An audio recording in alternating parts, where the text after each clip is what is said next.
Good evening and welcome to the Sullivan County Board of Education meeting. This evening, in our call to order, I would like to ask that we take a moment of silence, and following that moment of silence, as we all stand, I'd like to ask Board Member Randall Gilmore to lead us in the pledge.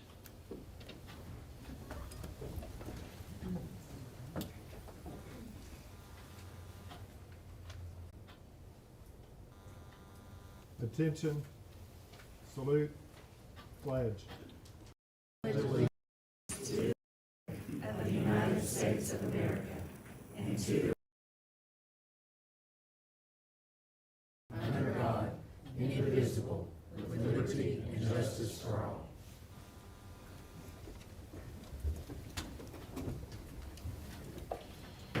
Thank you. The first item on our agenda this evening is the election of the board chair and vice chair. At this time, I would open the floor for nominations for the chairman of the board. I would like to nominate Mr. Jones for chairman. I have a nomination for Mr. Jones as chairman. Are there other nominations?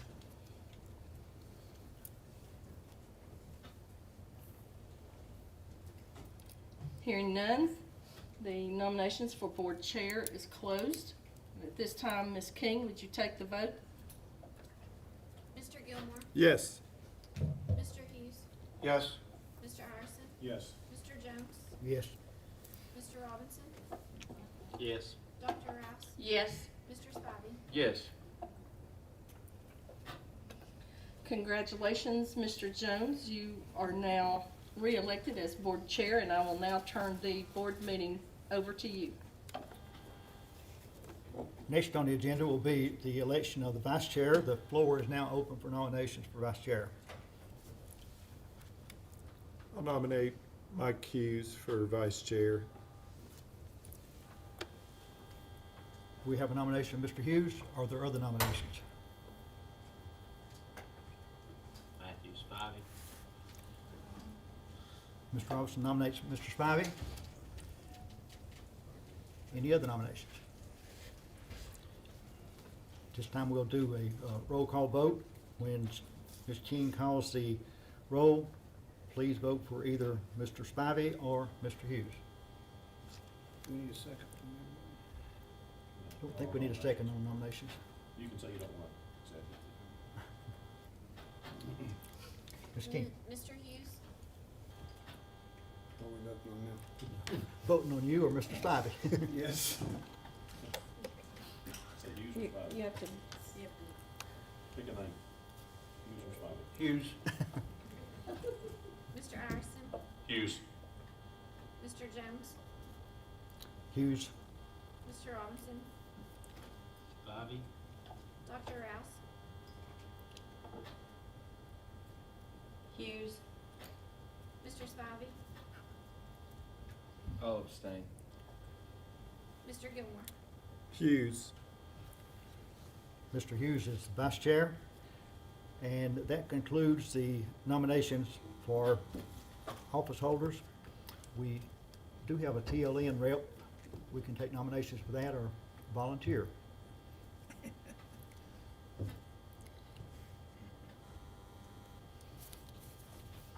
The floor is open for nominations. Currently, I believe that's Mr. Iverson. I'll gladly continue. I'll nominate Mr. Iverson. Okay. Any other nominations?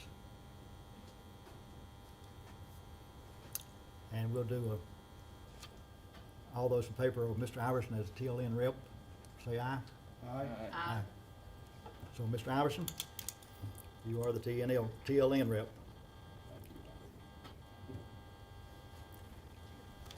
And there will be other committee assignments made at a later time. This time, second item on our agenda is the Director of Schools contract. Mr. Chairman, I'd like to make a motion to suspend policy number 5.801. We have in place the policies to suspend 5.801, which is the procedure for electing a superintendent, superintendent search. This time, floor is open for a vote on that. Ms. King, Do you need a second? Second. second by Dr. Rouse. And Mr. Jones? Yes. Mr. Robinson? Yes. Dr. Rouse? Yes. Mr. Spivey?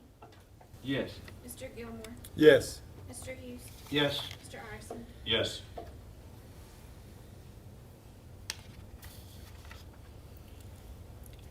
Okay, the search process has been suspended as far as the policy is concerned. The floor is now open for nominations concerning Ms. Rafalowski's contract. And she was an interim, and the initial interim position was to be reviewed in October. And at this time, I'm looking for a motion to enter into a permanent contract with her for a period of up to 4 years. And she has indicated a willingness to serve 2 years in our discussions. So I will entertain a motion to enter into a 2-year contract with her as Director of Schools. Mr. Chairman, I make a motion to enter into a 2-year contract with Ms. Revlowski as Director of Sullivan County Schools. And this 2-year contract would expire June the 30th of 2023. It's 2 years from the start of this school year is the way that contract would work. So do we have a second on that motion? The motion is to enter into a 2-year contract with Ms. Rafalowski as Director of Schools with the contract expiring on June the 30th, 2023. Do you have a second? I'll second that. We have a motion and a second. Any discussion?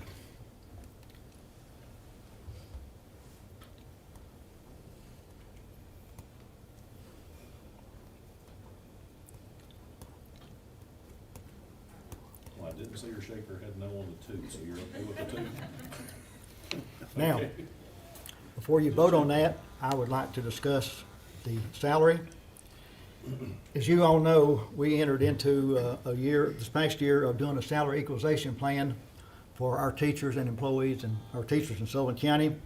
And it was the salary equalization plan of where we took the salaries of Bristol, Kingsport, Johnson City, Washington County, Hawkins County, and Sullivan County, and averaged those salaries at each step along the way. And then, of course, we got a 4% pay raise this year, and then we added 4% to it, and that's how we came up with the salary equalization pay plan for teachers. In my doing preliminary figures on this, I felt like we needed to follow the same procedure, and what I would submit to you is that we come up with the salary for her by averaging the salaries for the superintendents of Bristol, Kingsport, Johnson City, Washington County, Hawkins County, and Sullivan County, and then adding the 4% to that.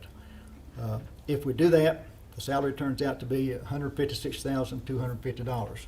And I would ask that you amend the motion to enter into the 2-year contract with the stipulation that that would be her salary, $156,250. That treats her in the same way that we treated our teachers of coming up with salary equalization plus the 4%. And I have been in contact with the other superintendents' offices, not necessarily them, but to get their salaries. So I made the motion to amend the recommendation with that being her salary, and that would probably need a second then to, Did you make the motion? yes. I'll second the motion. Okay, so the motion then has been amended to enter into a 2-year contract with Ms. Rafalowski with the contract expiring on June the 30th, 2023, and that the salary would be $156,250. If the vote is yes, do you accept the 2-year contract and the salary? Comes the question then for Ms. Rafalowski.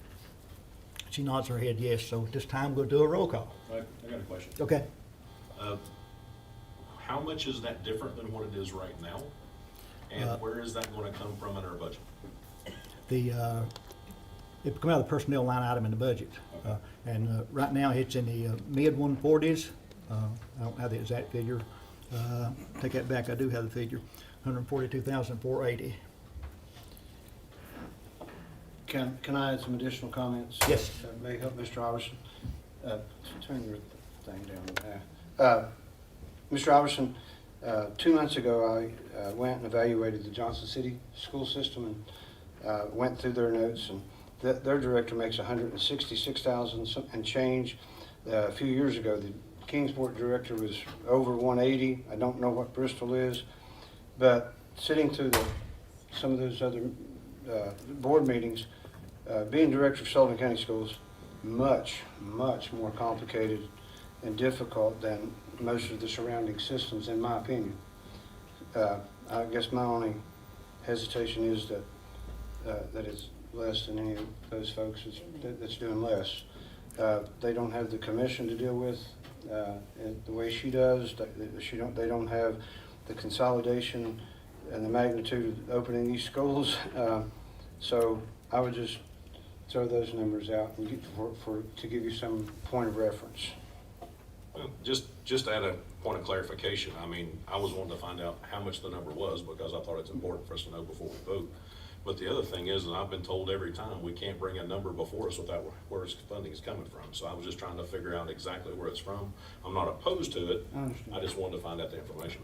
And to be more specific, Mr. Jones, out of that line item, we still have quite a bit of money that left for personnel that we didn't, where we cut positions. Is that not correct? That is correct, and we still have a couple of unfilled administrative positions here at central office. And also for clarification, other school superintendents many times have an annuity. It's a 403B that's paid for by the school system.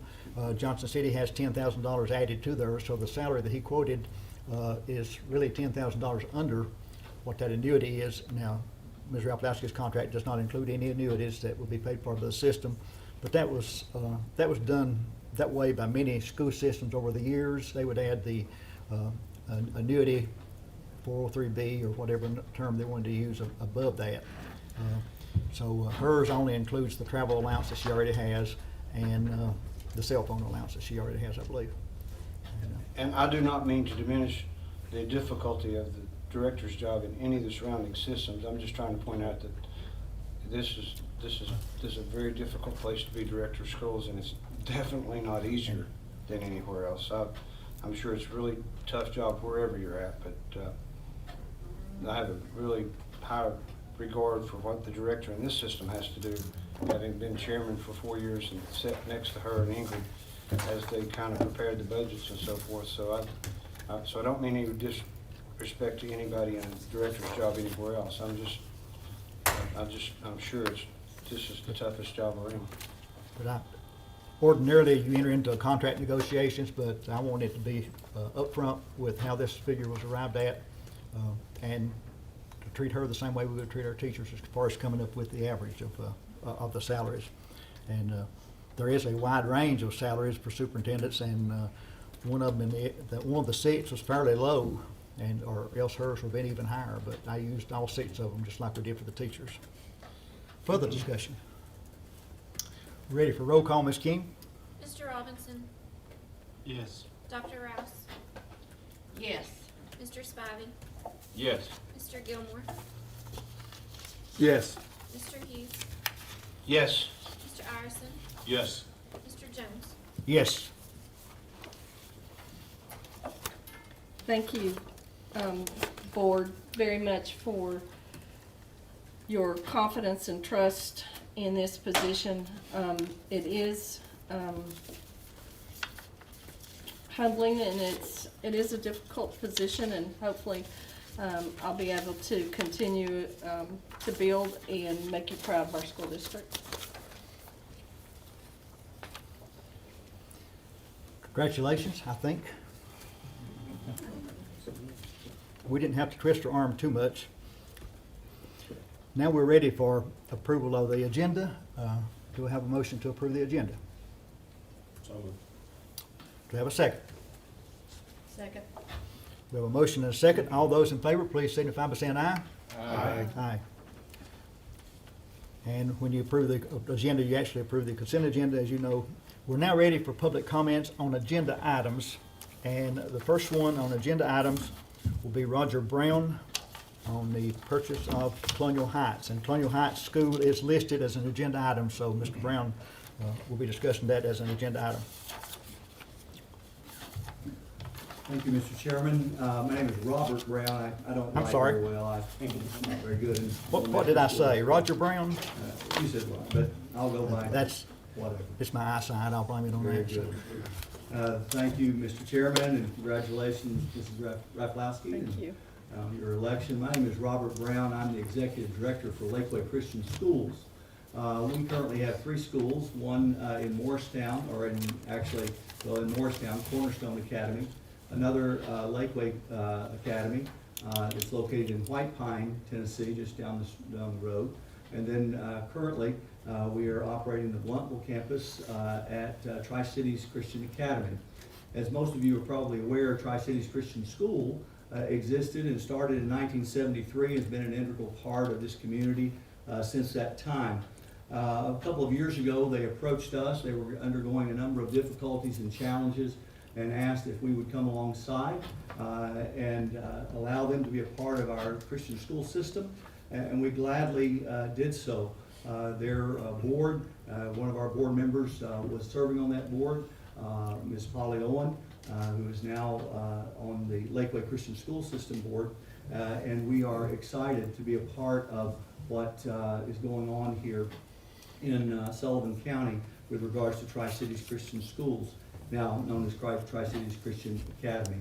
We partner with families to provide a Christ-centered, academically challenging education for students, and that is our desire. It's also our desire to be a good neighbor, a good partner in the educational process.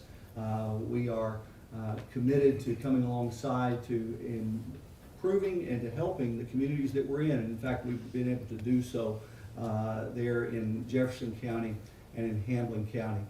What we are interested in is we have heard that Colonial Heights School has been is perhaps going to be declared surplus, and we would like to indicate our interest in the purchase or perhaps swapping some of our property here in Bluntville for that property.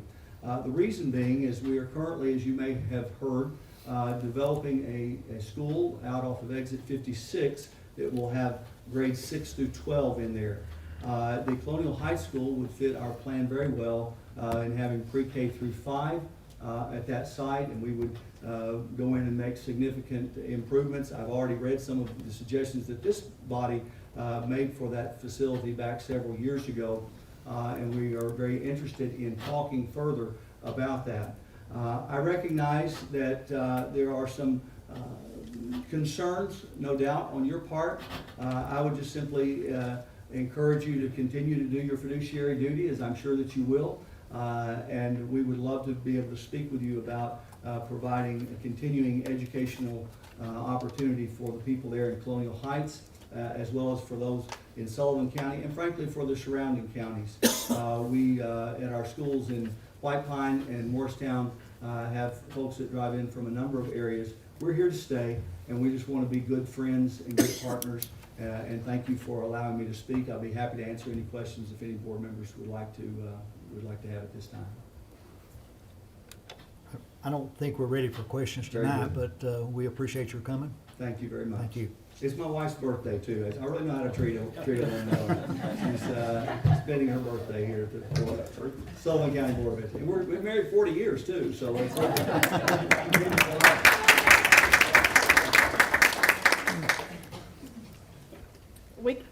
I would suggest we sing, but that might just I ruin don't your think- evening. There will be more public comments on non-agenda items toward the end of the meeting, so the others who have signed up are for non-agenda items, so we'll wait till we get down to that section. At this time, Ms. Rafalowski, communications to the board. Thank you, Chairman Jones, and at this time, I'd like to invite Sergeant Shaver up. And we have a recognition that I'm going to let him lead. And after that, we'll have some additional recognition as well. Well, thank you, board members, and Mr. Rafalowski, and congratulations, Mr. Rafalowski. Thank you. Welcome home. I don't have anything formal prepared. I am Master Sergeant Don Shaver. I'm with the Air Force Junior RTC at West Ridge High School, and I just wanted to take a couple of minutes to recognize an outstanding accomplishment over this past summer. Savannah is one of our seniors, and in her rising junior year, About 4 years ago, the Air Force Junior RTC come up with a new program. It's called Flight Academy. And 250 to 300,000 students from around the world get a chance to compete for a scholarship to go and spend their summer on a campus and to get their private pilot's license at the expense of the Air Force, therefore at the expense of us taxpayers. But I think it's money well spent. Savannah was one of 250 kids worldwide who got this honor. It wasn't by accident she got chosen. It was because of hard work. It was a well-rounded combination of her athletic abilities, her academics, her attitude, the fact that she had also soloed a plane before actually helped. So a lot of hard work went into this. And the Air Force, they paid for the plane ticket there, $25,000 worth of scholarship money went toward this, and it wasn't easy after she got there. I'm sure that she could go on, but it was from morning until night for 8 solid weeks. But the bottom line was she earned her private pilot's license by courtesy of the Air Force and hard work. And I think she wants to say something to the board. And just want to say thank you for supporting me. Thank you for having me here tonight, and I really appreciate it. Thank you. Congratulations. I'm gonna let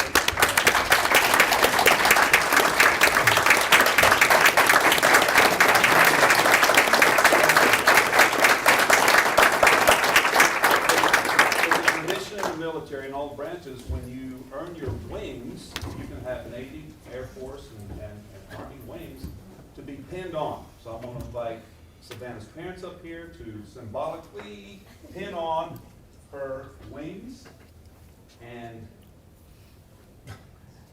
just tack her on, and then we'll give her, and Ms. Rapolowski, I would love to get a picture.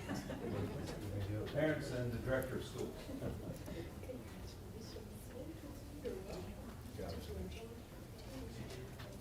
We hear a lot about, I think we hear a lot of negative stuff about kids nowadays in schools, and it's easy to get wrapped up in that, but it's really good to every once in a while hear some good stuff. Okay. Thank you very much. Let me take one with you in there also, please. Yes, ma'am. With yours. Oh, okay. I've got it too. I'll be right nearby. Okay. Here we go. 1, 2, 3. And this way too. Thank you. Keep smiling, she's involved. I'm sorry. Keep smiling. Thank you all. Congratulations. All right, she's gonna join me over here just for a minute because, you know, I think it's certainly my favorite part of our board meeting is when we get to recognize our students and our community partners. And so she's agreed to say a few more things, but she wants me to ask her questions, so I'm gonna ask her a few questions. So, tell us a little bit about what year are you? I'm a senior in high school this year She's a senior at Westridge High School. Westridge High School. And what are your plans for the future? I haven't quite decided. Everything's still on the table whether I want to go to college and then go commercial or go to the military to college and then serve for 5 years. And what I would say is if that is something that you choose to do, I want to be one of the first to say thank you for your service. It's such an honor. Anytime that we have a young men and women who leave our school district and go serve in the armed forces, it is certainly an honor. So thank you for even considering that. It's definitely a challenge. So what do you like to do in your spare time? I'm in the marching band, and I believe I'll be doing wrestling again this year after 10. Marching band, wrestling, flying a plane. Sleeping. All right, well, thank you so much for being here tonight. We're very proud of you. We'll certainly try part of our school district. And best wishes, and let us know if you ever need us in the future. Thank you.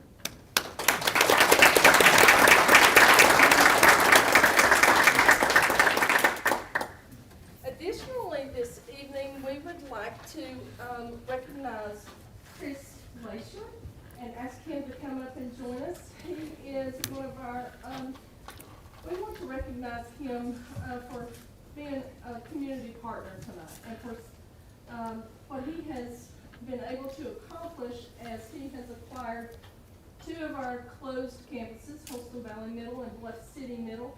And I'm going to let Chris address the board and our guests here this evening for just a few minutes. And then also we have a video Yes, we have a. that we're going to show, and then I'll come back. Yes, ma'am. Here we go. So this is, You can talk to them, we'll yes, well, once again, thank you guys for the opportunity that you gave me. 14 months ago, I got the keys to Bluff City.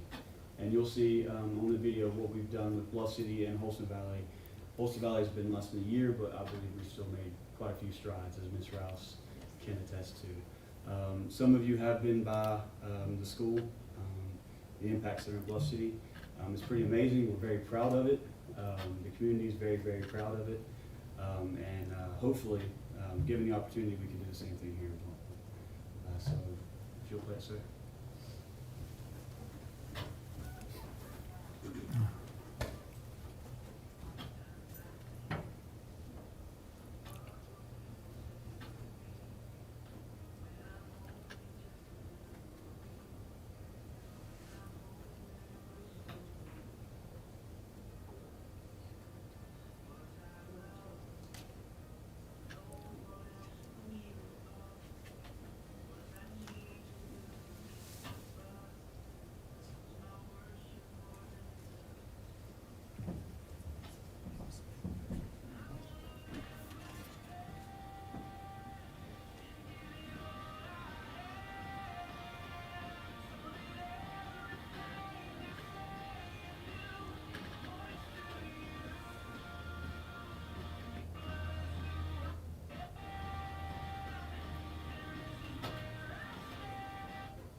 So this is Holston Valley.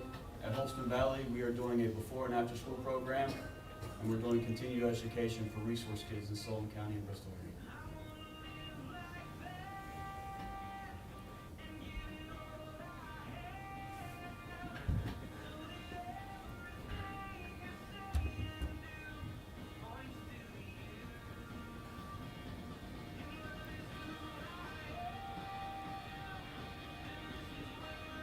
We also have partnered with Second Harvest Food Bank and have a food pantry that serves over 75 families every 2 weeks.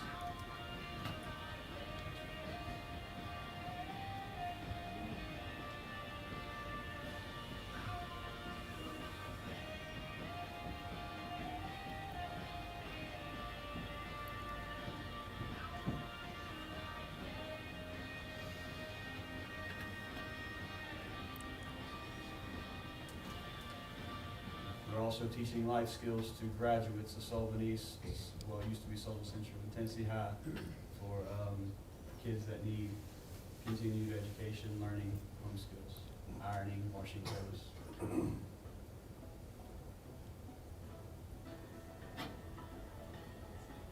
This is what's-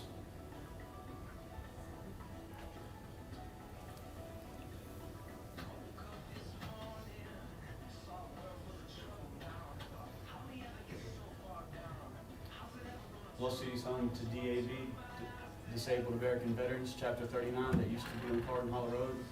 They booked up their entire campus and moved it to Los City.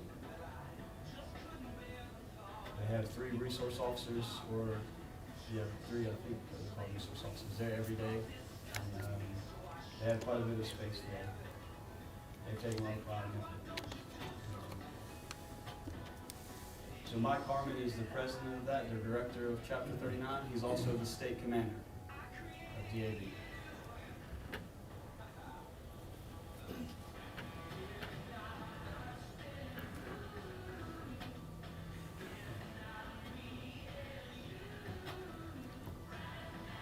We have a full fitness center that's open to the public as long as they have key card access. They just have to go sign a waiver and they get access to the fitness center.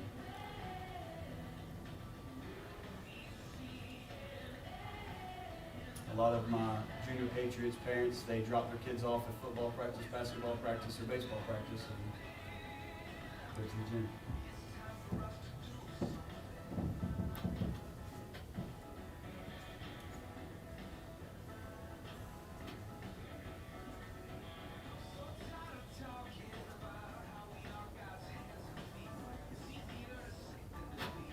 We have 2 conference rooms for the community to have any function they need to have, whether it be meeting, birthday parties, conferences, businesses in the area that don't have conference room and not even have buildings that can come here and have meetings.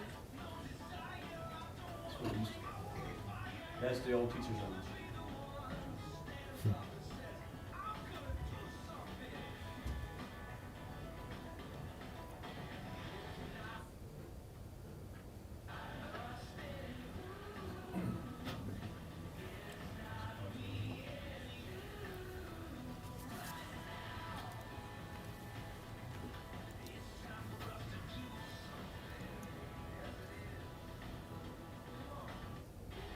Kids for Christ is an accounting firm that does accounting for nonprofits, but they also have an orphanage in Central.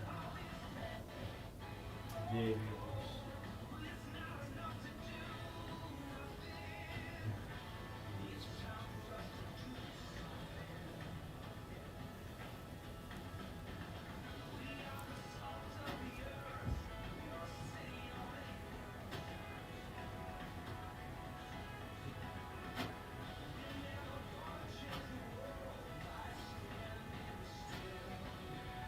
We've remodeled pretty much every square inch of the building.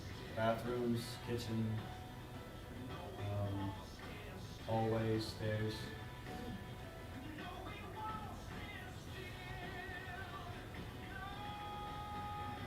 Appalachian Family Outreach is an abortion alternative and adoption agency. They were based in Elizabethton out of a church, just a little small space. And here they are.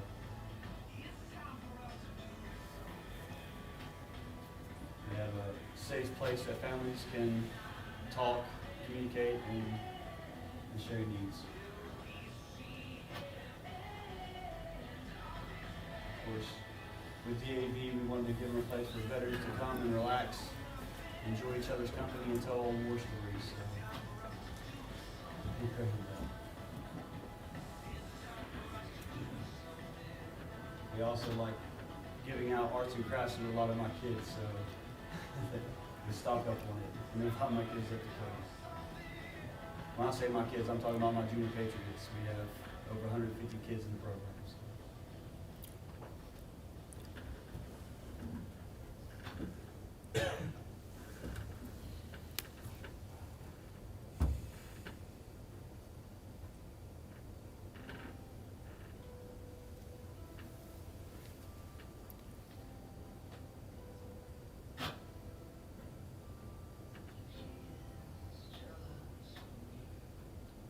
This is Fellowship of Christian Athletes worship area. So whenever they invite the teams in from all over and have camps, Fellowship of Christian Athletes has the camps there, they use that area for worship. We purchased $75 for kids to stay overnight, and so they can truly have team camps and divide them into different rooms and stuff. So.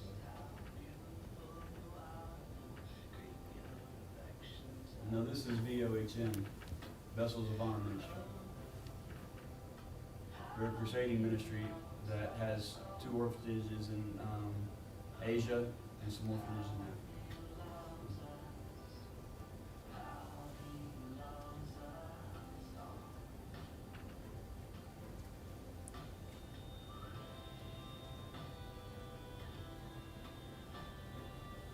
Unlike most of the nonprofits that are part of our association, I got the keys on June 14 months ago, and Stephen, the director of this, he jumped on a plane and started raising money for his part of the building. Raised it all in 2 weeks. It's pretty amazing.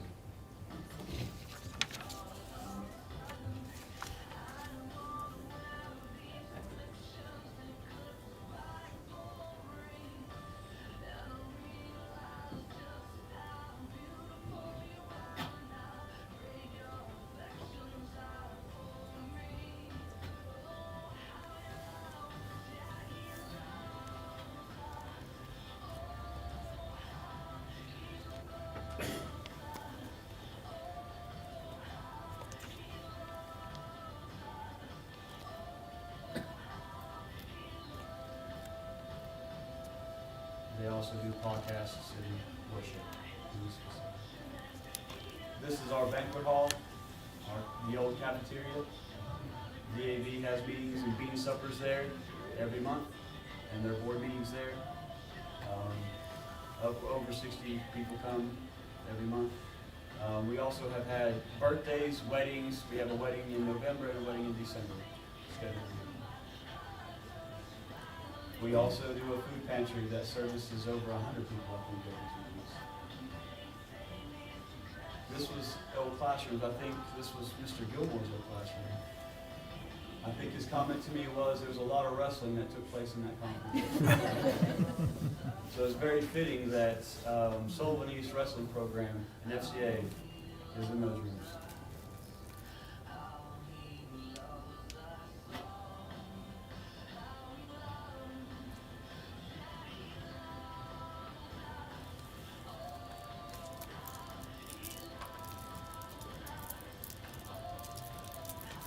So this is going to be the future site of the old Bluff City Elementary School.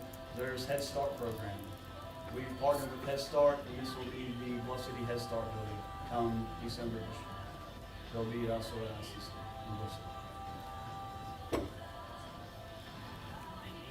They just haven't told us what they want in there yet. So they're ready for them.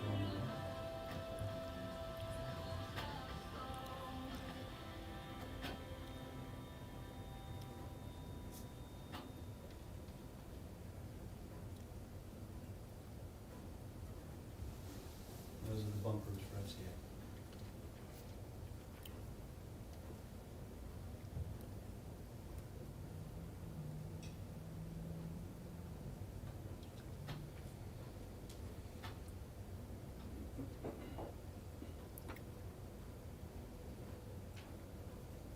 Also have yoga at FCA, at ICC for teachers at the elementary school and at the middle school.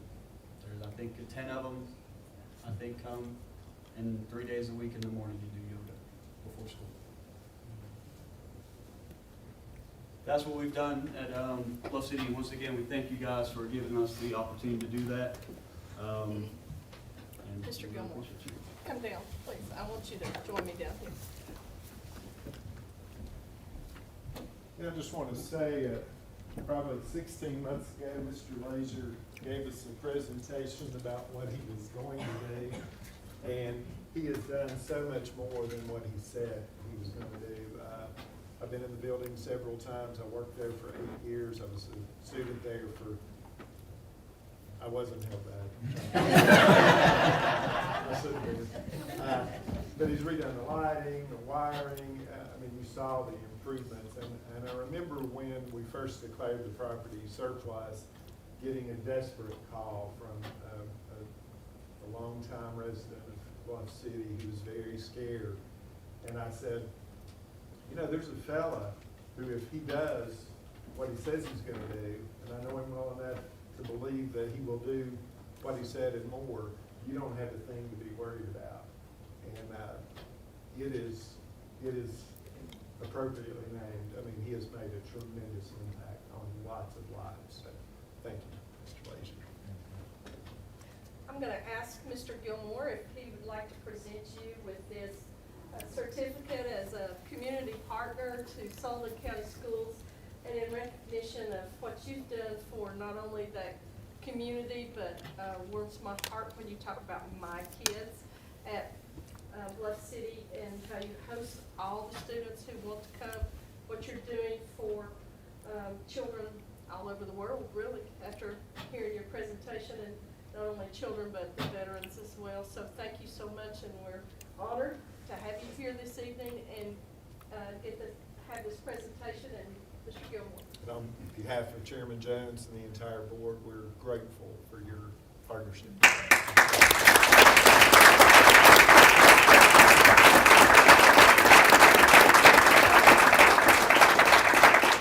Ms. Rafalowski, if I could just add, I also would like to say thank you, and there's not anything else I can say, Chris, other than just thank you from the heart.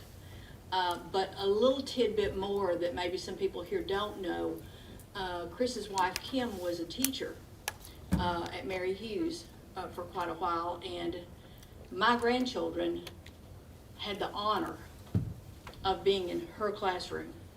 So not only is Chris a giver back to his community, but so is his wife, Kim. And even to this day, she goes down in history as one of my grandchildren's most beloved teachers. So please tell Kim hello for us. And again, thank you from the bottom of our hearts. Any other comments? All right, well, to conclude my part, my director's comments, I would like to recognize 4 of our schools this evening. Every spring, we, as a school district, as all school districts across the state of Tennessee, take TVOS, TCAP tests, and as a result,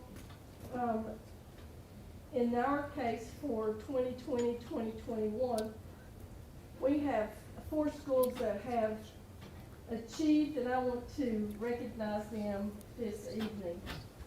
3 of those 4 schools I recognize first as schools who achieved the level 5 growth. Level 5 growth is the highest growth you can achieve as a result of this testing, and that is as a school. I'm very proud of that, and think about what the past year looked like for many of our students in many of our schools where we were doing distance learning, virtual learning, and it is a real tribute to them that they were able to push forward and have a successful year as far as their testing went. So, first school I'd like to invite up is Holston Elementary and Principal Leslie Flinger. And I would say congratulations to Holston Elementary for being one of Sullivan County Schools' level 5 growth.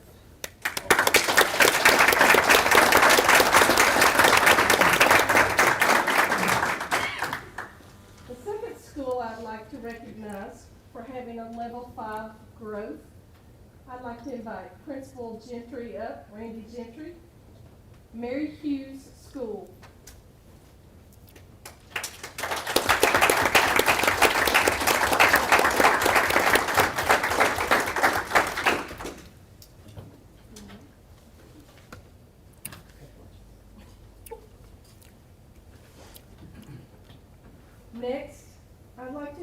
Principal Alicia Dinsmore up for Rock Springs Elementary and acknowledge that they too have reached the Level 5 distinction for Level 5 growth.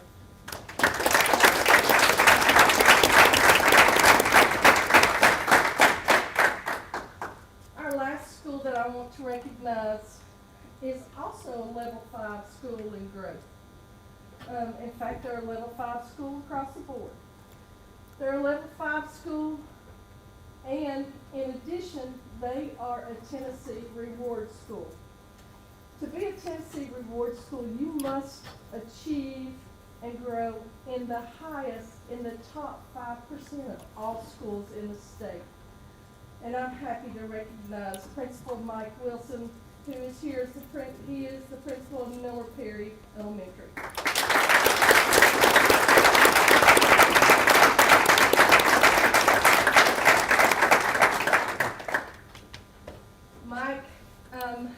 Mike's getting to be an old hand at this.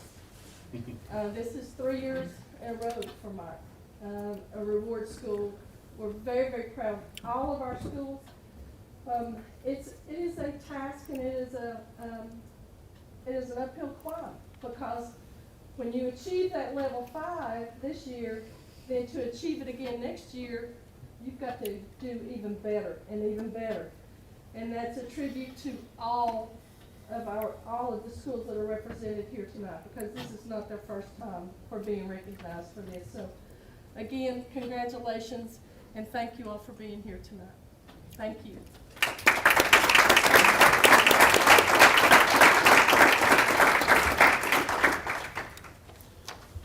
Thank you and congratulations, and Chris, thank you for what you've done at Bluff City and Holston Valley.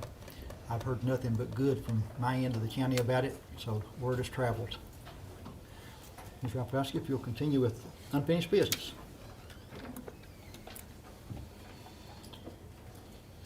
All right, moving into item number 8, unfinished business, which is the school properties update. And at this time, I will turn the meeting over to Mr. Hull to discuss the properties.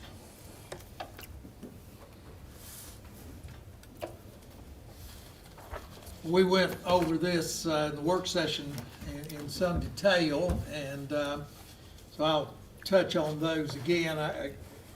I will mention that what was the Bishop property is now the Sullivan County Board of Education property, and so that's a done deal. And do you want to go ahead and do the Paperville School? Okay, so we declared that property vacant, or surplus. It is vacant. It's been vacant and unused for quite some time. Put it out for bids, got one bid for $2,001. So it's up to the board whether to accept that or not. You've heard the bid on the Paperville property. This time it's open for a motion. And I'll make the motion that we accept the bid of $2,001 for the Paperville property. Do I have a second?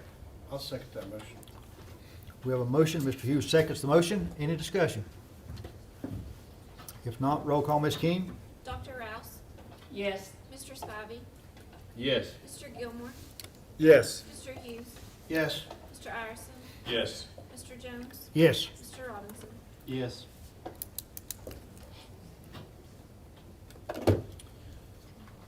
Okay, thank you very much, and we'll get that taken care of as quickly as we can. I guess we'll just move on to these in the order we did them in the work session. The Colonial Heights Middle School property, we have provided you with a survey. We had that done, although it's not a very complicated survey, and provided you with the results of the appraisal. The building is approximately 15.5 acres. The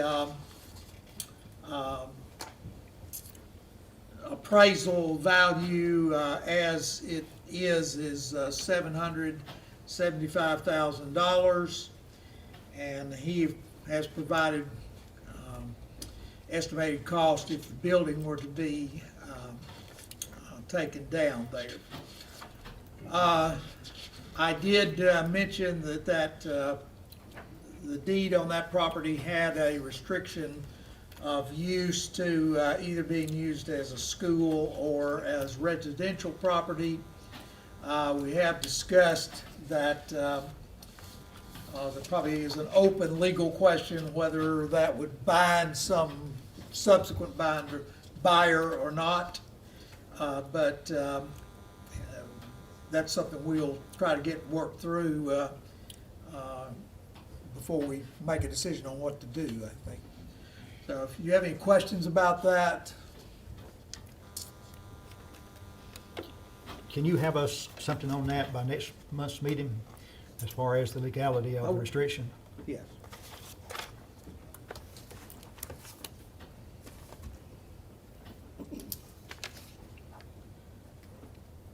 Okay, anything else on Colonial Heights?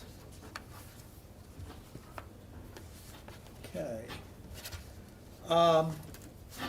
And then we also had survey and appraisal done on the Bluntville school property, which is 26.713 acres. As I reported, there's actually several tracts there. Two of them have deeds to the Board of Education. Part of that property, 12.25 acres, was taken under eminent domain by the county, and 5.1 acres, there's no recorded instrument as to how we got the possession of that. But again, as I've said, we've occupied that for so long and had a building on there that we feel confident we own it by adverse possession. So I don't have a question about our ownership of that 5.1 acres. The part that is in the, that was taken by eminent domain, we're going to look at that, I guess, a little more closely at the court file. But that's, I guess that's up in the air as to who owns and controls that. So that's something also we'll have to work out either with them or come to our own conclusion.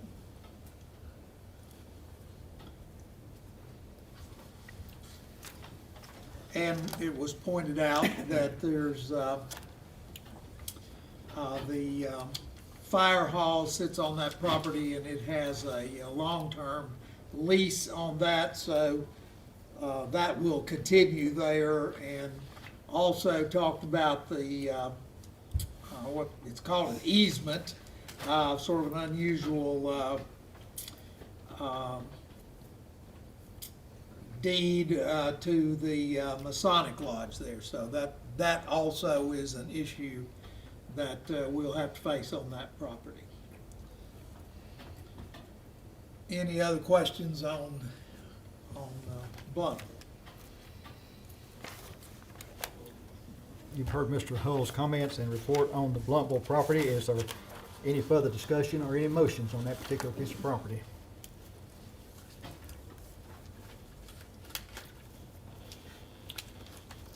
Hearing none, Mr. Hull, will you be able to have something back to us on the Bluntville property concerning the eminent domain issue? I will.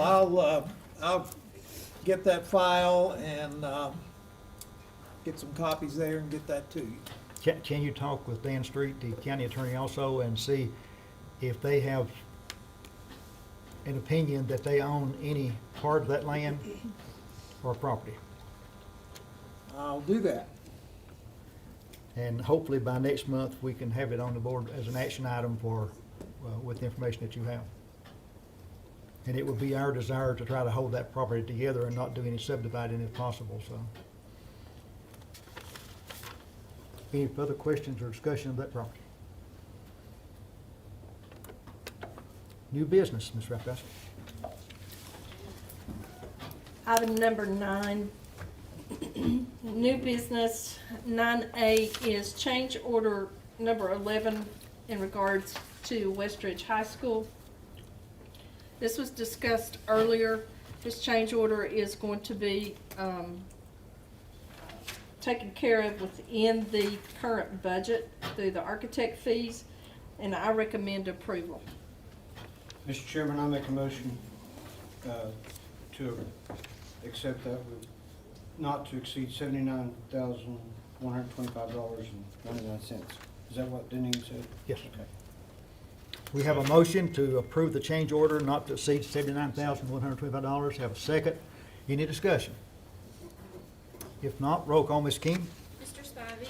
Yes. Mr. Gilmore. Yes. Mr. Hughes. Yes. Mr. Iverson. Yes. Mr. Jones. Yes. Mr. Robinson. Yes. Dr. Rouse. Yes.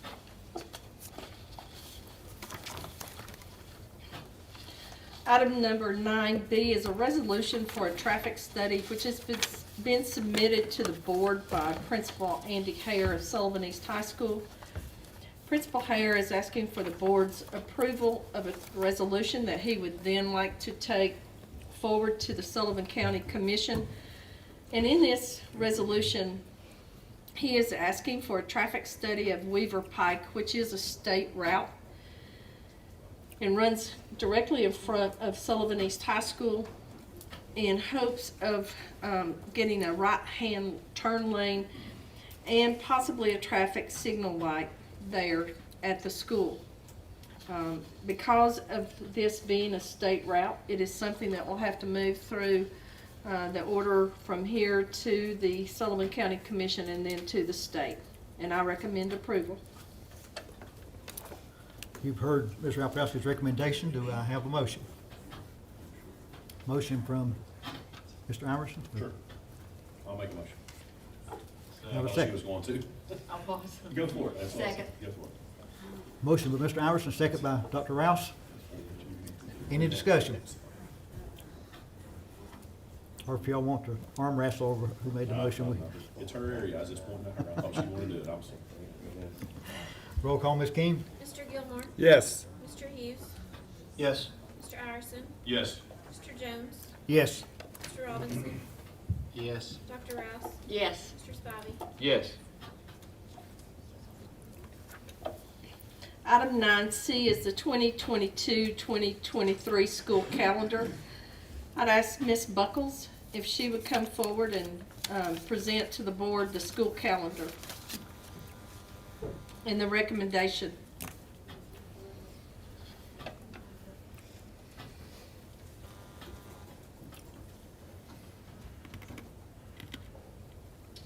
So we did a survey that we put on our website, and it was on there for a week, and I think we had a little over 900 respondents. They were asked to vote for a first choice out of four choices. Go to the next page, to the actual calendar. We were able to build a calendar that gave 3 of the 4 choices. The 4th choice was in opposition to the first choice, which was first choice 5-day fall break, 4th choice second 2-day fall break, so we couldn't give them both. So we were able to build a calendar though that did give a 5-day fall break, the Wednesday prior to Thanksgiving, and a student start date of August the 8th. That's the calendar that I would recommend. At this time, I would recommend approval of the school calendar as presented by Ms. Buckles. You've heard the recommendation. Do I have a motion? I'll make that motion. Mr. Gilmore makes a motion to accept the calendar as presented by Ms. Buckles. Do I have a second? I'll second. Mr. Hughes makes a second, and the school start date would be for students on August the 8th. Is that correct? August 8th, yes. Any further discussion? Roll call, Ms. King? Mr. Gilmore, Yes. Mr. Hughes, Yes. Mr. Iverson, Yes. Mr. Jones, Yes. Mr. Robinson, Yes. Dr. Rouse, Yes. Mr. Spivey. Yes. Chairman Jones, prior to, that concludes all of our business items on the agenda. Prior to the closing, I would like to come back to something that I brought up earlier about athletic teams. We had 2 volleyball teams playing tonight in the district finals. I will say that in District 1 AAA, Westridge is the runner-up, and we'll be playing in the regional on Monday. And in District 1 AA, Sullivan East is the champion, and they will also be playing Monday night as well. So we have a runner-up and a champion in volleyball. Congratulations to both of those programs.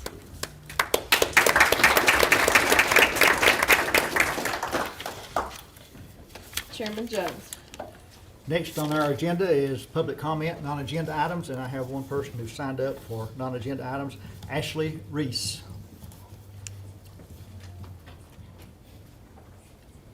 And I have your phone number and address, so you don't need to give that. Just Awesome, sounds good.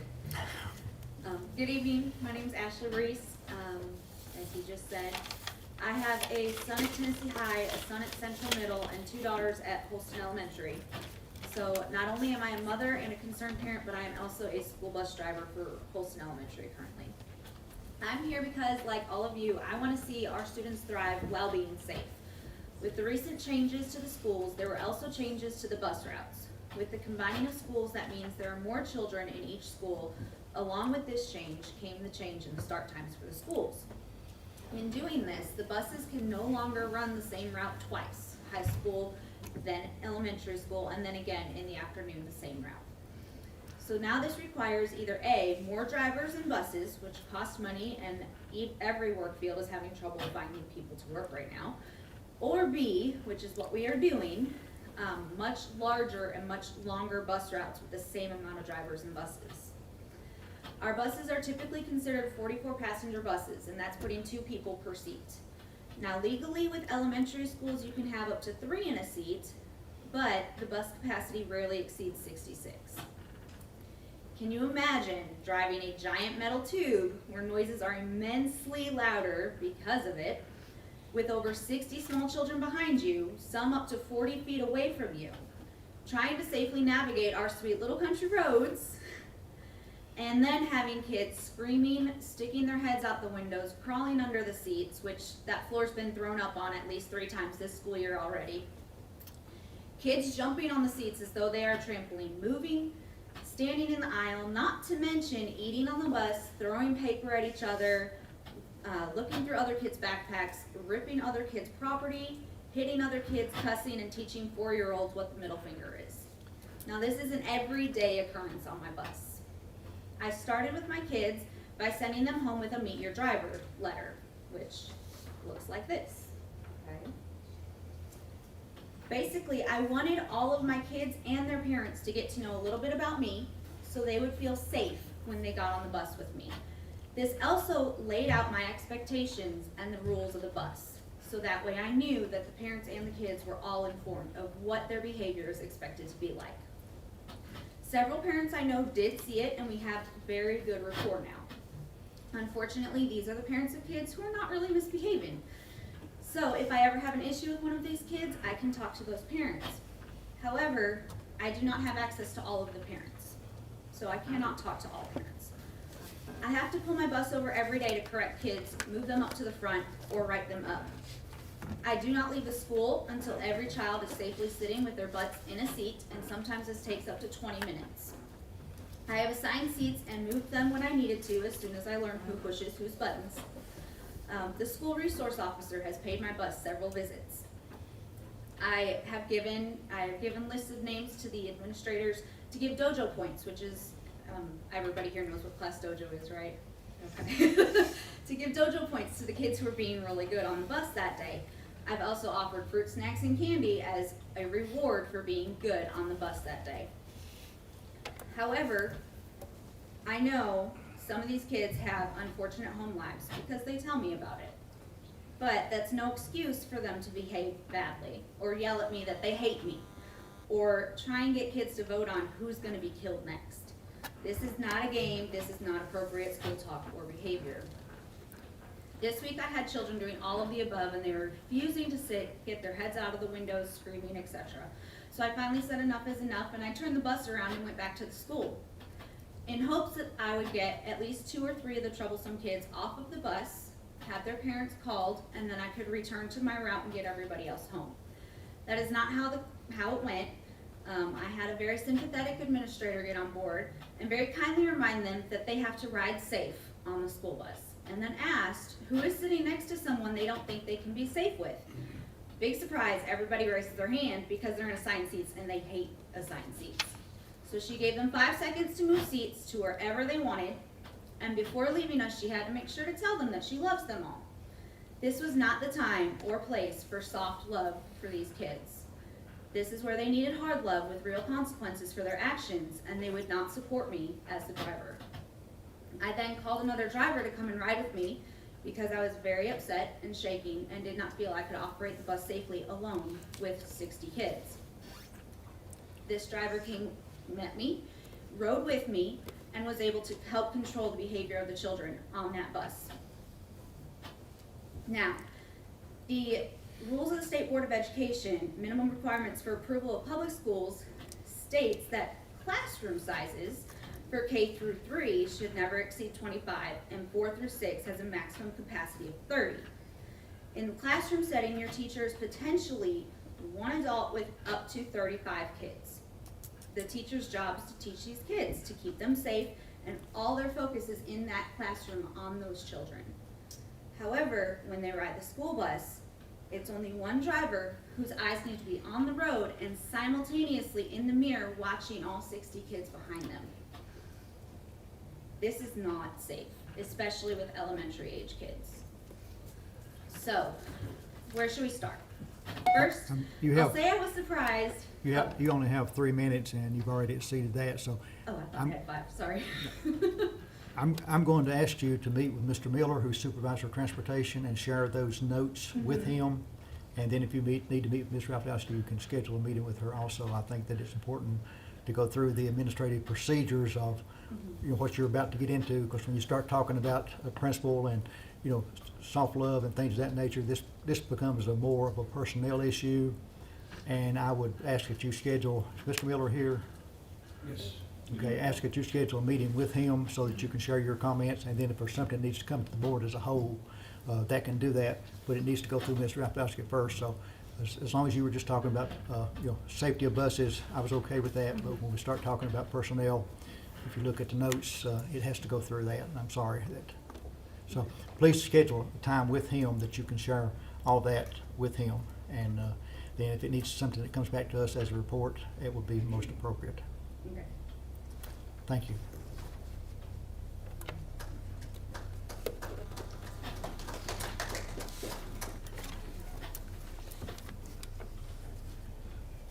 Next on the agenda is Board Chairman comments. Several things. The November meeting should be November the 4th. Everyone look at your calendars and see if that is still appropriate.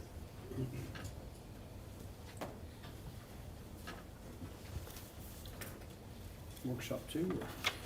That's the question then. Do we need to have a workshop on the 28th of October, or do you want to have the meeting and the workshop together? It depends on how heavy the agenda is. What's the preference of the board? I like it together. I like it all together myself. That's just me. It's okay. All together? You okay with 4:30 on that day, Matthew? November 4th. November 4th? Yes, sir. So let's try doing it all together, and if we find that we need more time, we will work on that later. So 4:30 and 6:30 then, right? With this being the start of a new calendar year, we have to have several committees that are appointed. And I'll quickly review this past year's assignments. And then by next month, let me know what your preference would be for this year. Athletics this past year has been Mr. Robinson. If I have any wrong, let me know. Ethics Committee was Mr. Hughes and Mr. Spivey. Facilities was myself. Policy was Dr. Rouse. Curriculum was Mr. Gilmore. Collaborative Conferencing was Mr. Iverson. Of course, the Executive Committee is made up of Board Chairman and Director of Schools. And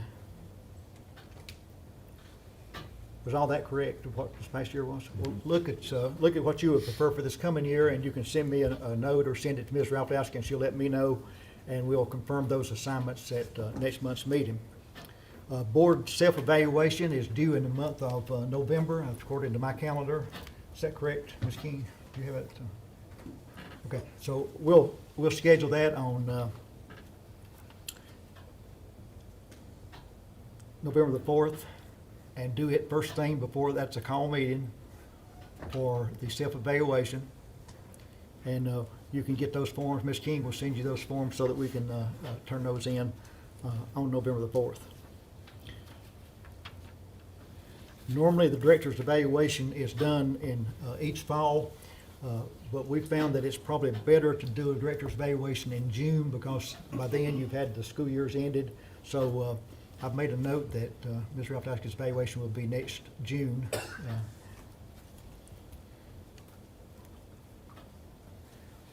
The annual retreat, we need to be looking at our calendars to come up with an annual retreat, and we'll decide on that between now and November the 4th. I'll try to have some dates on the 4th. Okay. And our annual board agenda, Ms. King, if you'd put that on the next month's meeting, that way we'll be on top of what's coming up each month.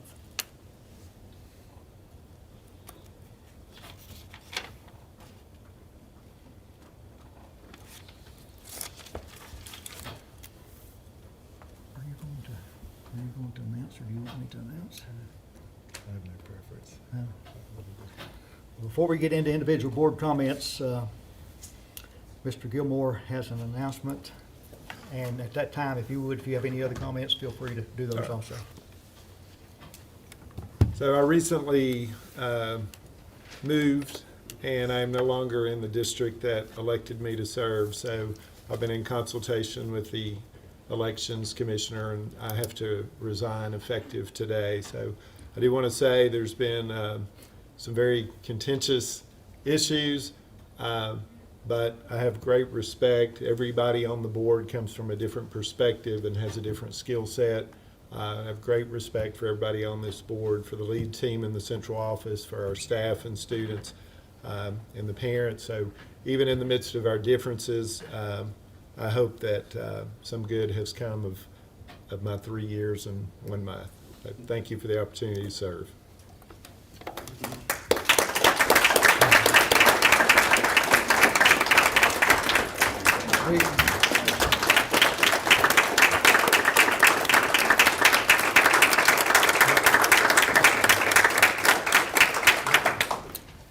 We would like to present you with a certificate of appreciation signed by each of us, and we are going to miss you. I especially am. I can't blame it on the other Randall now, so. And I will be in touch with Mayor Venable to let him know of this vacancy. The vacancy will be filled by County Commission, and Mr. Gilmore's position was up for election next August. So whoever is named or appointed by the County Commission will be in that position until the election in next August.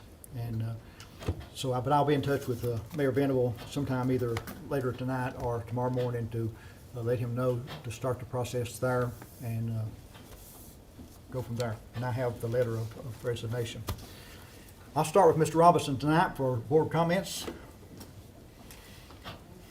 Not a whole lot, just I guess congratulations to our East and West Ridge volleyball, girls volleyball. It's a pretty big achievement, I think, personally. Hopefully everybody stays safe over the fall break and hopefully play some good football on Friday night. They will. Mr. Spivey? I'll echo the same thing about the sports teams, but also I agree wholeheartedly with what Ms. Rafalowski said. My favorite part of this is when we recognize our students, and so I want to reiterate and thank Sergeant Shriver and Ms. Vickers for those accomplishments, and as well as thank Mr. LeJour. Mr. Gilmore's right, he did everything he said he was going to do and more. And those are the kind of things I love about doing this, is you see the positives. I mean, we focus a lot on negatives, but there's a whole lot of positives going on. I like it when we highlight those. Any additional comments, Mr. Gilmore? I'm No? good, thank you. Mr. Iverson? Well, I was sitting here thinking as we were talking about the high schools and the volleyball teams, and at first in my head was, hey, 2 of our high schools made it, but it just now hit me as that all of our high schools made it. So it kind of just one of the things I didn't really think about at first, but all of a sudden it hit me. So yeah, congratulations to those. It's huge accomplishments. I'm really proud of both of them. I'd be crazy not to recognize the 2 elementary schools that got the 5-star in my zone. So that was fantastic, both of those. I'm really proud of them, and all the 4 that got it is amazing, but 2 in my backyard. Mr. Gilmore, it's been a pleasure. It really has. We've had some, like you said, some arguments back and forth and some great discussions, but I very much are gonna miss you. I enjoyed it very much. Miss Vickers, I know she's already gone, but it was amazing what she did. I mean, to say that you're one of 250,000 people that put in for something and actually get that, it's great. She got that and she continues to go forward. Chris Lazier, thank you. What you've done, it is rare for someone to come in and say, this is what I'm gonna do, and then actually do it. It's sadly rare, but thank you. And that's really it. I mean, the teachers this year, everybody getting back on board, they're doing a great job, and I mean, I think that everybody's just so glad to have the kids back in the class, that they're just having a good year, so thank you all. Dr. Rouse? I'll just echo actually what Mr. Iverson said, in that our teachers are working so hard, and I know they're so thrilled to have the students back in the classroom. I can't believe that a fourth of the school year is already gone. I mean, it's just unreal.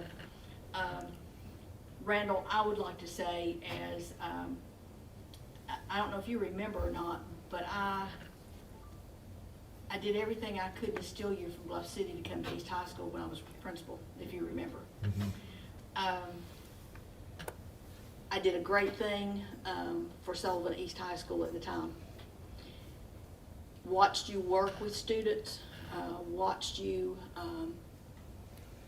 work with fellow teachers, saw your heart and your soul portrayed many times over just trying to get a kid through, just passing, trying to help them strive to be better. So I know that your heart is always helping kids to be better and to do better. Serving on this board was just icing on the cake. When I heard that you were running 3 years ago, I was absolutely thrilled to know that someone of your integrity and compassion was going to serve on this board. So obviously when you won the election, I was thrilled. And then August a year ago, I got to come on board and work with you all over again. So it's been my pleasure. And like I said earlier, you don't have a lot to say, but when you say it, people know it's coming from the heart, and you say it so eloquently that all the rest of us are a little bit jealous that we can't say it like you do.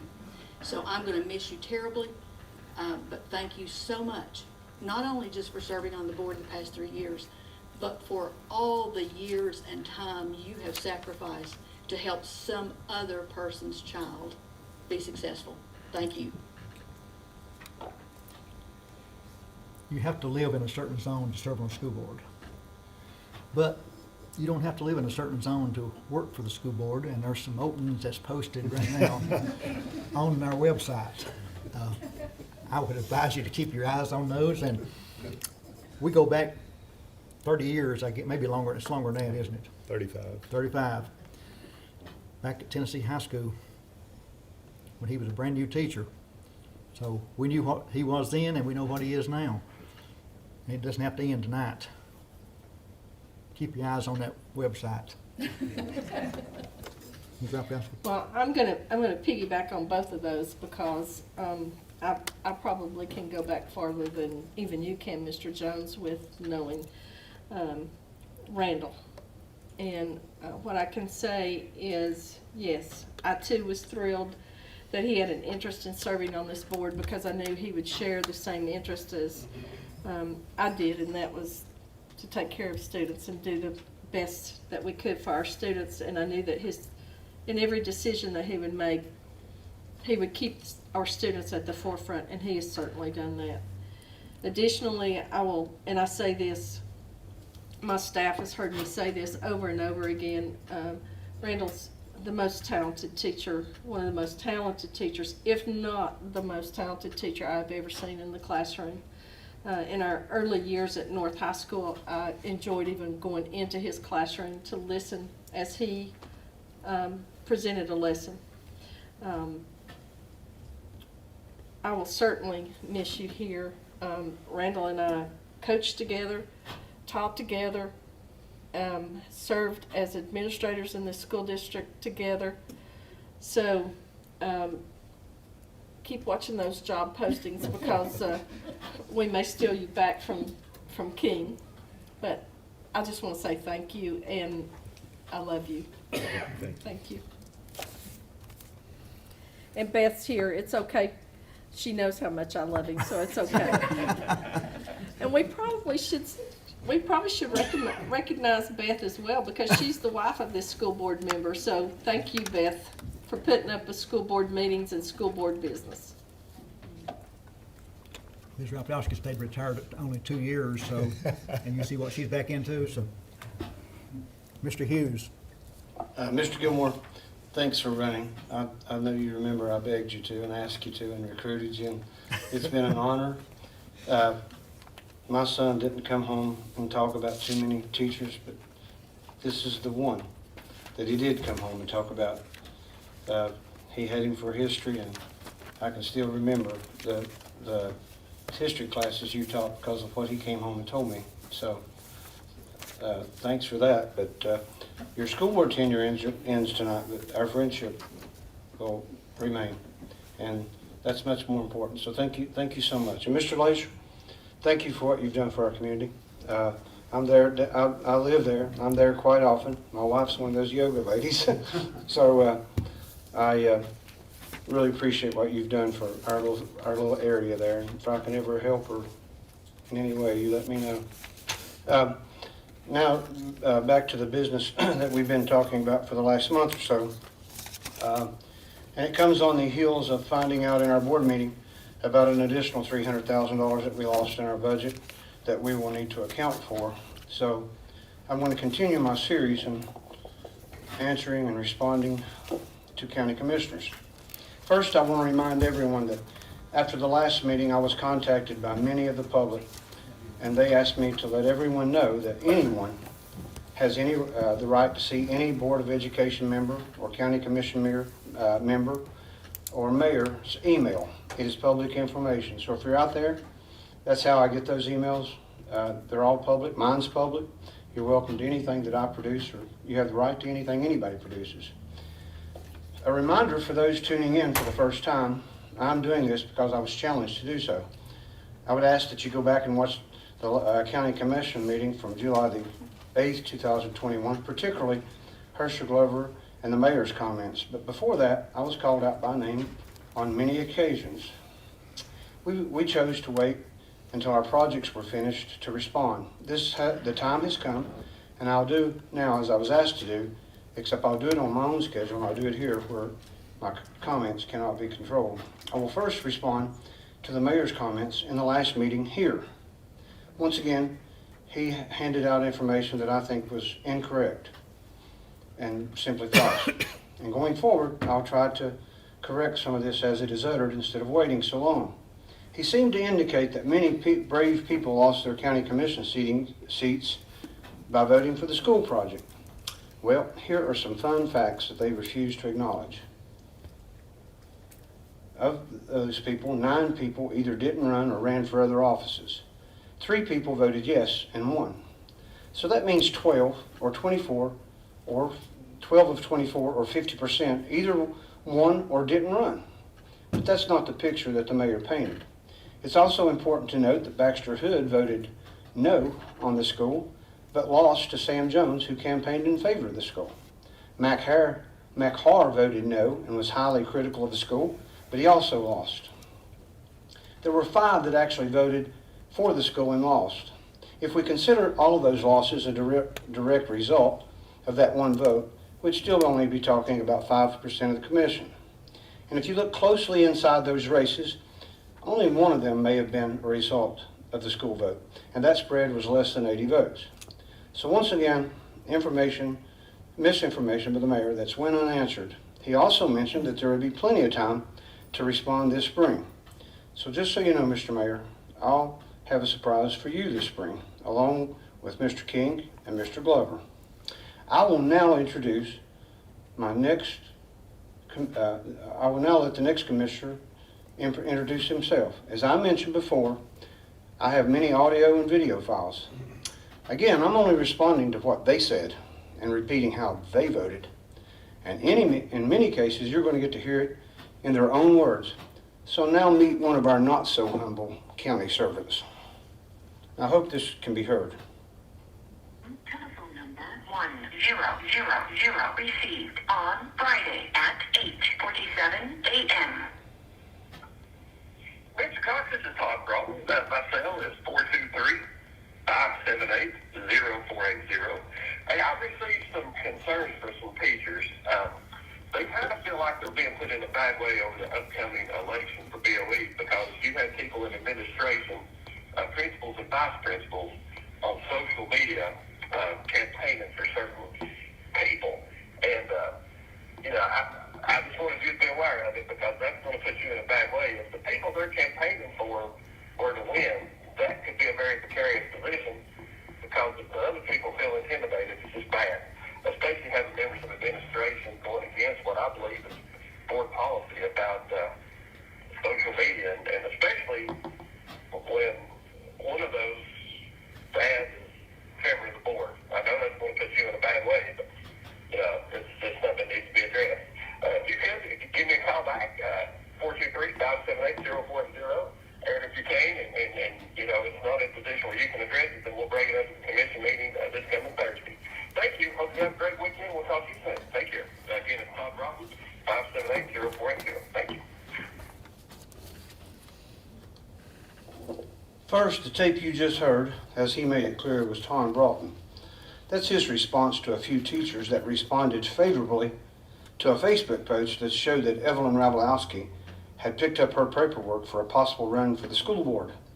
What you heard is a clear attempt to silence and intimidate school employees from participating in the election process.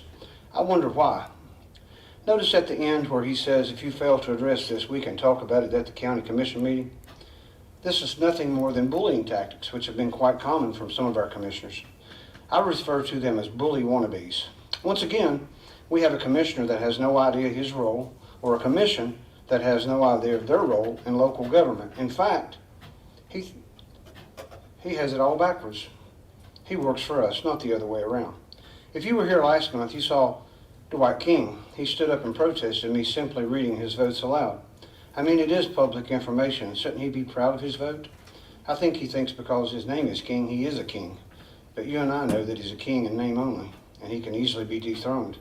So in the future, when I refer to him, I may just refer to him as King Dwight. He knows full well what I'm going to make public when I do his review. In fact, after my report, he took out a radio ad during the East football game wishing East a good season and hoping they enjoyed the new turf. He forgot to mention the part where he voted against it, even though it didn't cost the county anything. I don't know who they think they are, but whoever they think they are, these are only temporary servants just like us. None of them have any power outside a called board meeting. It seems they don't even know their own responsibilities in a called meeting. They're only citizens in a temporary position to serve. If you're a teacher or an employee of the school system and you live in Sullivan County, you have every right to participate in the election process, include running for office. But did you hear at the end where he referred to policy that he thought existed that prohibited teachers from supporting someone on Facebook? Remember, he was on the school board, so he should have known there was such policy. And if we did, it would be illegal. By the end of this report, I think you'll agree that he didn't learn anything during his time in elected office. But this has been quite common. People getting elected and spending years in office and knowing less when they leave than when they came in. There's two reasons for this. One is the lack of effort, and the other is the lack of ability. I will continue, but I think this alone shows that some of our officials are not fit to hold office. And for the record, they're in no position to threaten anyone, as they'll soon find out. I'm going to begin with a quick brief summary of this time on the school board. I will say here that this report, without being cut down, was 1 hour and 41 minutes long, and I've cut it way down. Todd began his elected service as a board member in 2017, or 2012. I went through every single vote while he was on the school board. I couldn't find one single thing that he accomplished in 4 years.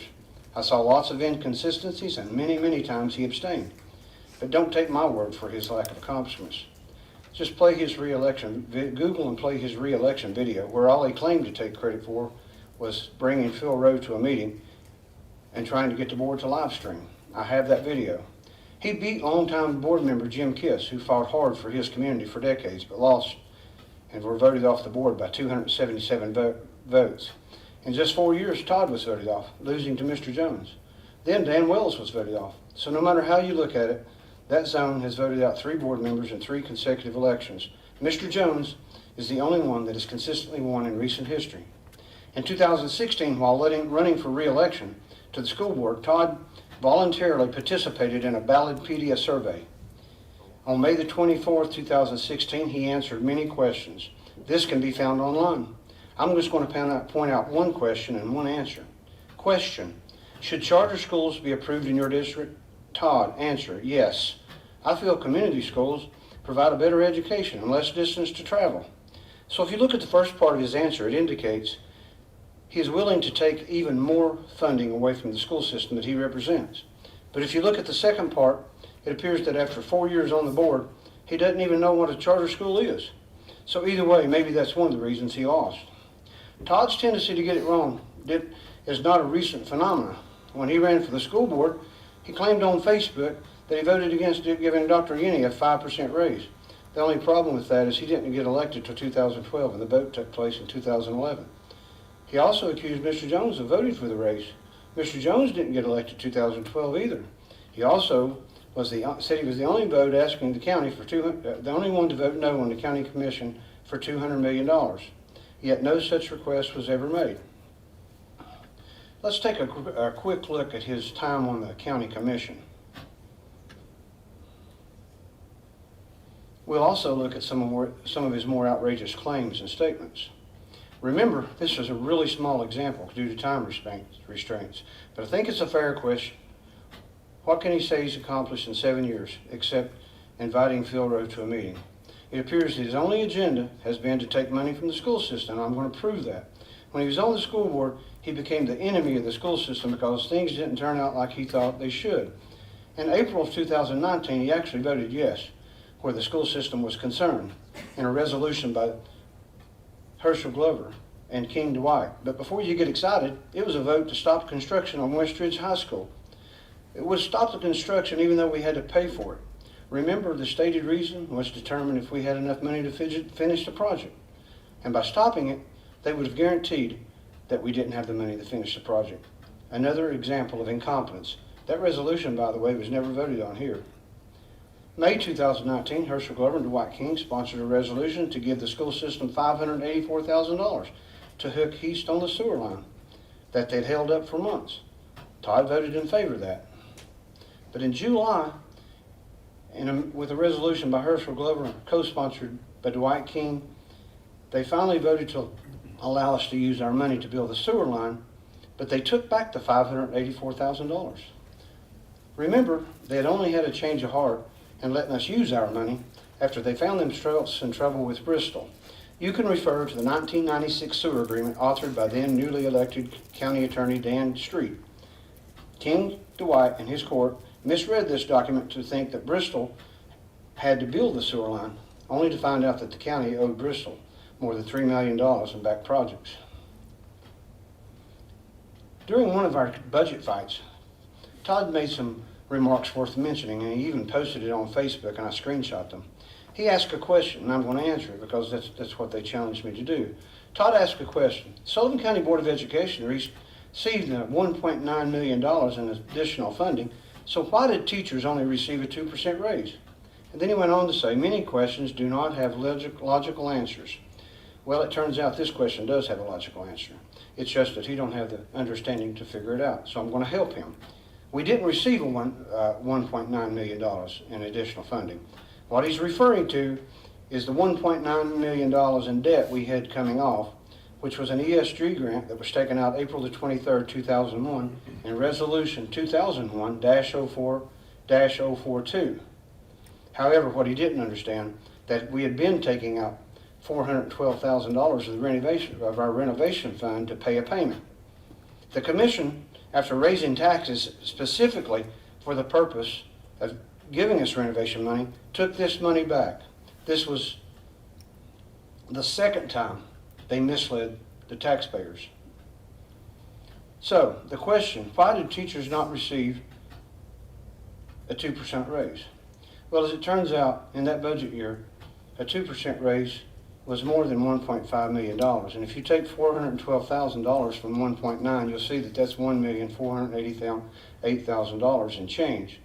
So once again, he's making statements and claims budget matters that he just don't understand. But maybe the biggest mistake that I've ever seen made by a public official, especially at the local level, was in the June 25th, 2019 meeting. Here's the short version of what happened. This information, if you're checking behind me, can be found in the June 25th minutes. It's amendment number 9 on page 46 and 47. It's also on video. This amendment is to Resolution 2019-06-51, Item 1. In this amendment, Todd asked for a vote to take $7.8 million from our budget. It was seconded by, you guessed it, Herschel Glover. You know, the guy that was fighting for the teachers before he sat down and voted no on their raise. The amendment read as follows. Amend the Sullivan County budget to reflect a sum of $7.8 million to be expended for school bond payments. That's reflected on page 71 of the budget document as presented in the June 13, 2019 meeting.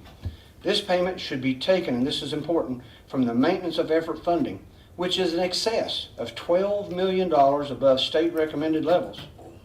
It was in this meeting that Todd made a PowerPoint presentation where he claimed that the 3 school systems were overfunded by $40 million over what he called state recommended levels.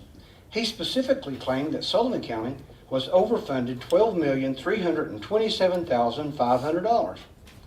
This claim is really inexplicable, and so is the claim that the 3 systems were overfunded $40 million. So, the question is, were we overfunded? And if so, how much? And what's the proof? In that budget year he was referring to, we were actually overfunded in the maintenance of effort. However, from this point, he really went wrong. Remember, he said we were overfunded $12,327,500. He only missed it by $12,326,861. So that means we were over maintenance of effort, or his terminology, overfunded by $638 and change. That's a long way from $12,327,000. If you look at that $12 million, we would have had to cut 188 teaching positions if that number had been correct, just to get down even. But it gets worse. When questioned by Mark Vance about whether this money would take money from the cities, he turned to Larry Bailey and asked if there was any way to take this money without hurting the cities. Now let me be clear. I don't want to take money from the cities either. I don't want to take money from the county or city students. But why would a commissioner from the county intentionally try to hurt the county system? In this case, illegally, by taking money illegally from the students of the county that he represents. Sadly, he was not alone, and this failed by only 1 vote. And by the way, This was in the same meeting that Herschel Glover trashed our county teachers while praising the city teachers. So, this should give you some level of his financial expertise, yet he continues to portray himself as some kind of financial wizard. In fact, for 7 years he's been telling us things just don't add up. Well, maybe they do add up, and maybe he just can't add. How can an elected official make such a mistake? So would you trust this guy with your finances? And if not, why would you trust him with the counties? If you've been listening to his incoherent rants, you would have heard him say that we've been hoarding money by cutting teachers' positions, and then, at the same time, claim that we hired 18 principals. In reality, we had cut at least one from every high school while getting ready for consolidation. If this is not proof that he doesn't have a clue, well, there's much more, and later in the year we'll talk more about Mr. Broughton. But don't you think it's a sad fact that we have to depend on commissioners from the cities to protect the county? Shouldn't the commissioners elected from the counties be looking out for us? It's also sad that most of the commissioners sit there mesmerized. Instead of pointing out how ridiculous these numbers were, I will say I did hear Colette George a few times try to ask intelligent questions, which you could tell Todd did not even understand. This, folks, is why we are in such a mess. He simply is not capable of doing that job. Too many times the polite people who do know the facts allow these claims to go unchallenged. They're allowed to rant and rave and pretend they're smart when they're really, really not smart. Going forward, we're going to correct the record and put the facts out. And then the public can have the ability to see who's right and who needs to be replaced. It is unbelievable that a public official can get up and present something so laughable, but yet no one laughed. But instead, seriously took a vote so far as fetched. Welcome to the Sullivan County Commission. But if we had a mayor that had a clue, wouldn't he have said something? How could Sullivan County ever expect to be successful with this kind of leadership? I hope you'll go watch the video for yourself. In October of 2020, I have 2 more items. How did he vote when we asked to move our money to put turf on both high schools? I mean, that would be a no-brainer, wouldn't it? Well, apparently not. In fact, you'll recall those 4 lonely no votes, Dwight King, Judy Blaylock, Herschel Glover, and Doug Woods. Well, Todd distinguished himself once again. He simply abstained. Remember, I told you when I went through his votes on the school board, he abstained over and over again. While it may be appropriate to abstain now and again, especially if there's a conflict of interest, could it be he abstains as just another way of abdicating his responsibility? What possible logical reason could he have for this other than he just hates the school system? And finally, I know what you're thinking. Surely Todd has sponsored or co-sponsored something of consequence. I mean, he has been in office for 7 years. What else has he done except try to take money from the school system illegally and invite Phil Rowe to a meeting? Well, he did. Just this past February, he co-sponsored a resolution by Terry Harkerove.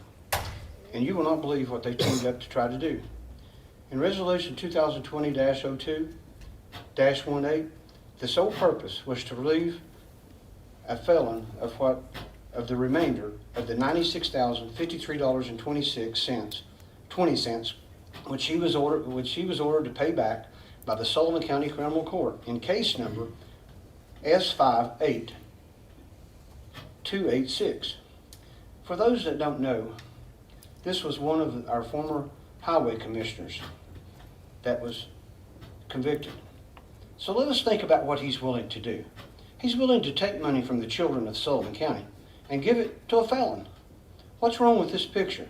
I guess the good news is that the Sullivan County Commission has no power or authority over the criminal court system.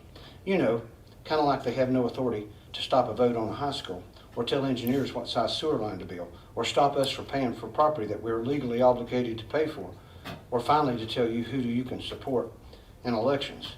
I guess this sort of explains the thug-like mentality when it comes to telling our teachers who they can support, that they can't support candidates other than those that he endorses. I hope that everyone will take the time to check the facts behind me. Call me, challenge me. I had, I think, 20 people do that last month. I'm glad to sit down with anyone that wants to see the evidence of the claims I make. There's so much more, I can't include it now, but I have come up with a way later in the year to put all the information I have out and make it public so the public can see for themselves. We all live here. This school system, the sheriff's department, the highway department, the commission has responsibilities, and when they make decisions over there, we have to make the adjustments over here. Mr. Chairman, thank you so much. Thank you, Mr. Eustace. Are any additional comments from any board member? Again, Mr. Gilmore, it's been a pleasure, and this meeting is adjourned. I guess I'm supposed to have a motion to adjourn.